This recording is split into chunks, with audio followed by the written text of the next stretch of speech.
বাইতুল শরফ হক দরবার, কোনো বেদাত নাই, কোনো শিরিক নাই, কোনো বন্ডামি নাই, হকপন্থী একটা দরবার। এই দরবারকে কলিজা দিয়ে মহব্বত করলে আশা করা যায় আমাদের আধ্যাত্মিক শক্তি চলে আসবে, আমাদের কলব আলোকিত হয়ে যাবে, নফস রূহ খুশি হয়ে যাবে। আল্লাহ সেভাবে আমাদেরকে তৌফিক দান করুক, আমিন।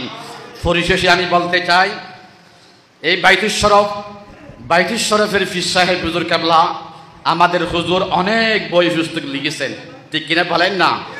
আমি সবসময় বলি, বাংলাদেশে যত ফির আছে, আমি মাননীয় প্রধানমন্ত্রীকে আগেও বলেছি, শেখ হাসিনাকে ইবনে আর হঠাৎ নয় মানুষ বাহাদি এটা দেই ঠিক না।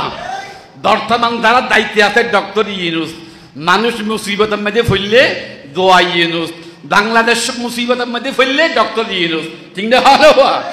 আমি ডক্টর ইউনূস সাহেবকে বলবো, ও ডক্টর ইউনূস সাহেব, আপনার বাড়ির চট্টগ্রাম এই বাতুয়া, আপনার স্থানে আমি অনেকদিন ছিলাম, সেখানে আমি আপনাকে বলতে চাই, বাংলাদেশে যত ফির আছে সমস্ত ফির বিয়াগুলো লইয়ে না বড়ে গরম ওগুলো নোবেল পুরস্কার দিবিয়া হন বিষয়।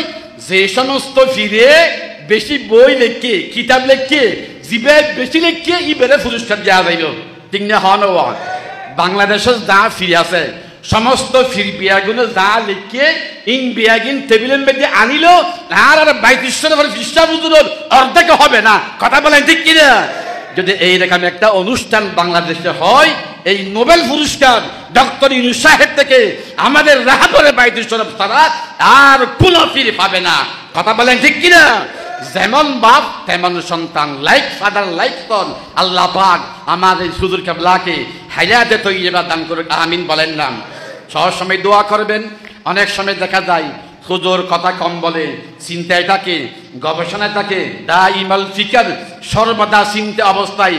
মাঝে মাঝে আপনারা খেয়াল করবেন, আমার রাহাবারে বাইতুল শরফের চেহারার দিকে দেখবেন, মোহাব্বত দিয়ে দেখবেন, ভালো করে দেখবেন, একবার নয়, দুইবার নয়, তিনবার নয়, মোহাব্বতের নজর দিয়ে দেখবেন, মনে হচ্ছে এটা রাহাবারে বাইতুল শরফ নয়, ডাইরেক্ট শাহ আব্দুল জব্বার শাহ হুজুর রহমাতুল্লাহ আলাইহি বসে আছেন, কথা বলে ঠিক কিনা?